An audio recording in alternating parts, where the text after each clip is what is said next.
Yes, let's do this. Let's go. Let's play. That was probably the biggest word. It's like, this is fun. Plant medicine is fun. My niece shared with me a little exercise she does to send love and release negative energies or people from her field. And basically, she would go into a meditative state, which basically is super easy. You just have to close your eyes and quiet your mind. And I know you might hear people say, oh, that sounds easy for you, but I've never been successful.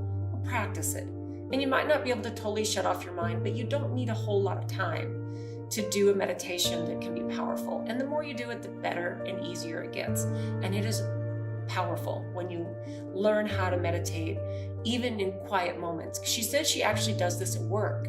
She'll be at work, she'll need to have a moment when things are kind of seeming, you can tune into energies and frequencies and realize you have control over how they affect you. And you can have that control very quickly. It's a very, very powerful way to walk through this world because you can utilize this no matter what situation you're in. So she basically envisions a white ball of light, and she will put it in her mind in front of a person or a situation, and she'll just focus on that light.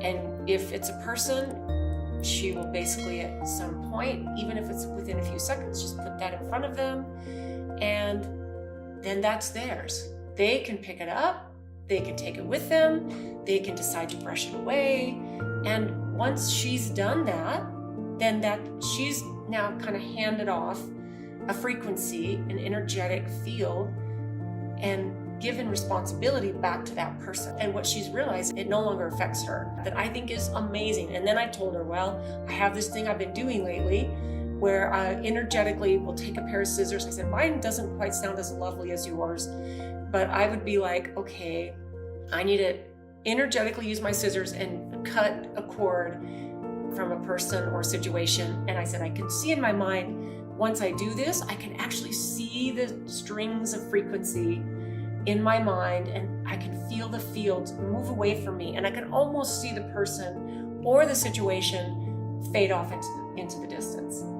And so we were talking about that yesterday. I'm like thinking, all right, great. You've got a beautiful ball of white light, and I've got some scissors. So sometimes you might need both. So that's kind of the whole point, right? Which I actually really love that, because I'm like, thank you for the reminder that sometimes we don't have to just take those scissors. Sometimes we do. But then other times we need to go, all right, I'm going to gather up this beautiful white light, and it's going to be the most glowy ball of white light, and I'm going to put it right in front of you. I'm going to send it over to you, and you get to decide what to do with it. So I think both of those are very powerful, and they both can have their place.